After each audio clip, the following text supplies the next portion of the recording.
ગુજરાતના એક નાનકડા ગામમાં કિશન નામનો ગરીબ ગાયો ચરાવતો છોકરો રહેતો હતો.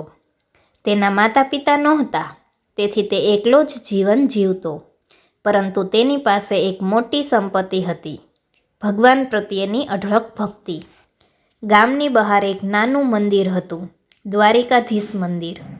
કિશન દર સવાર ગાયો ચરાવવા જાય તે પહેલાં ત્યાં જઈને ભગવાન શ્રી કૃષ્ણને નમન કરતો. એક દિવસ ભારે તોફાની વરસાદ આવ્યો. નદીમાં પૂર આવ્યું. કિશનની ગાયો જંગલમાં ફસાઈ ગઈ. ગામના લોકો ડરી ગયા અને કહ્યું, હવે ગાયો બચવી મુશ્કેલ છે. કિશન મંદિરમાં ગયો. આંખોમાં આંસુ લઈને બોલ્યો, હે મારા શ્યામ, ગાયો મારી પરિવાર જેવી છે, તેમને બચાવી લો.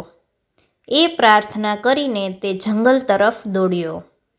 આશ્ચર્યની વાત એ હતી કે થોડા સમય પછી વરસાદ ધીમો પડી ગયો અને ગાયો સુરક્ષિત રીતે બહાર આવી ગઈ.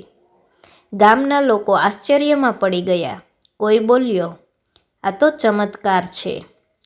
કિશન શાંતિથી બોલ્યો, આ ચમત્કાર નથી, આ તો ભગવાનની કૃપા છે.